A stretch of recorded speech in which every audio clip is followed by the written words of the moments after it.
Many F1 fans love to hate on IndyCar, but most of the reason for this is a misunderstanding of how it works. Give me 10 minutes and by the end of this video, I can clear up the misinformation and maybe you might even want to tune into a race this year. IndyCar is the biggest open-wheel racing series in the USA, and technically speaking, it is an international series because of one race in Toronto, Canada. But all other races take place in the States, with the premier event being the Indy 500, which is the largest sporting event in the world in terms of attendance. One of the main misconceptions of IndyCar is that they only race on ovals, which is false, as they run on 4 types of tracks: road courses, street courses, short ovals, and super speedways, which the aero kit changes for each of these different types of circuits. Road courses are purpose-built racetracks, with some popular names like Laguna Seca and Road America, where drivers need precision, endurance, and strategy to win the race.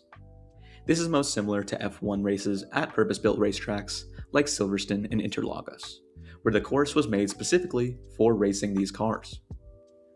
Street races are also pretty similar to F1, as the drivers will race across the streets of some designated city, with IndyCar currently racing in some huge metropolitan areas like Long Beach and Detroit.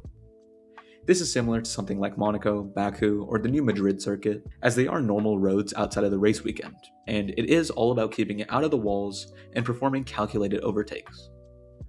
Both these street races and road course races use the same aero package to maximize downforce for cornering. Now into short ovals and super speedways, which are both forms of ovals. Most F1 fans will simply call ovals boring without ever really giving them a chance, but there really is more to it than what meets the eye. Short ovals are ovals that are a mile or less, and typically have less banking than the bigger ovals. The key to these races are a balance between downforce for cornering speeds and the straights. These tracks bring a game of maneuvering through traffic and a lot of quick transitions. Super speedways, on the other hand, are longer ovals, with lots more banking and incredibly high speeds. Tracks like the Indianapolis Motor Speedway are known for their low downforce setups in order to get maximum speed on the straights and just enough downforce to keep control under the sweeping corners over 230 miles an hour, where drafting is a necessity and any minor mistake could take you out of the race. Not only are these oval races a game of survival due to a lot of caution flags, but they too are a strategic chess match. Unlike F1, IndyCar requires refueling during pit stops, meaning another layer of strategy in a faster race without carrying a ton of fuel. Will drivers be able to make it to the next stint, or will they have to fuel save? Will their tires last, or will they have to box early and jeopardize fueling later in the race? There really just is so much to it. On the topic of tires, there are also different compounds just like F1. On ovals, only one compound is available, being the black primary tires. But road courses and street courses have 3 available compounds, with one of those being those same black primaries, which function as the harder compound, and a secondary compound called the alternates, which have red sidewalls on road courses and green sidewalls on the streets. The reason they're different colors is because they fundamentally are different tires, but they serve the same purpose of being the softer option at the designated course.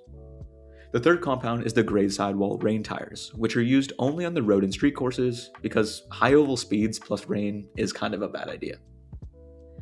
Now so far, IndyCar seems like it's pretty similar to F1, just driven on different circuits. But there are key differences in rules, technology, and the cars themselves.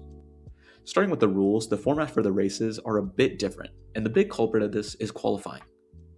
On road and street courses, the field is split into 2 groups based on their times in practice, and the top 6 from each group move on to the Fast 12. From there, the top 6 of the remaining cars make it to the final round of qualifying, the Fast 6, where final times decide pole position, but ovals also follow a different format.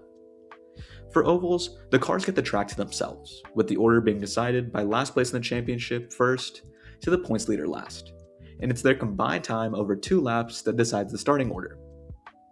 The Indy 500 follows a separate format, but I'll go over the 500 as a whole in a bit. Point scoring is also a bit different from F1 in the fact that all drivers that enter the race score points, with first getting 50 and 25th and lower getting 5. This adds another element to competition in the fact that every position is worth fighting for, so there's no concept of just bringing the car home.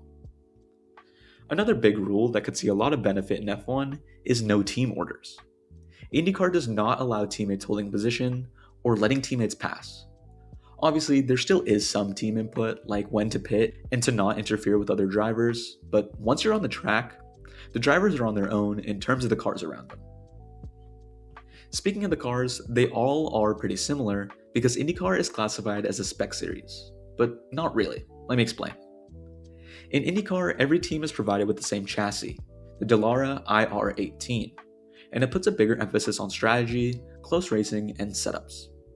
The need for good setups is why top teams do well, as they have more staff, engineers, and data to go off of. But it's not just because they have a better car. But one technical difference is the power units, as there are two manufacturers being Chevrolet and Honda. One other thing to mention about these cars is that they don't have power steering, anti-lock brakes, or traction control, which requires a lot of precision from drivers and amplifies any mistakes a lot. The final system I'm going to mention is push-to-pass. Push-to-pass is a system on the road and street courses that increases horsepower for a brief moment through the hybrid system, and it helps with overtaking or pressuring drivers in front.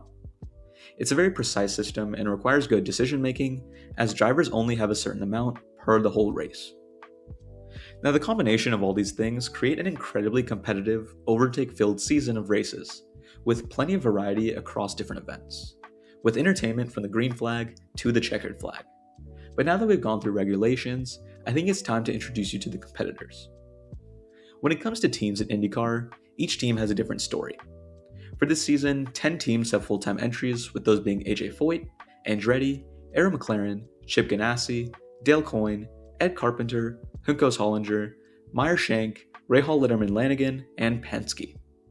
At the time of recording this, Prema has not been confirmed for 2026, as they're under financial problems that may prevent them from competing this year, but it is kind of unknown what will happen. Even though IndyCar has the same chassis across teams like Penske, Chip Ganassi, Andretti, and Arrow McLaren are noticed as top teams due to more financial backing and a few other factors, but on any given weekend, any team can really have a shot at winning or scoring a podium. When it comes to the drivers, there is also a lot of variety.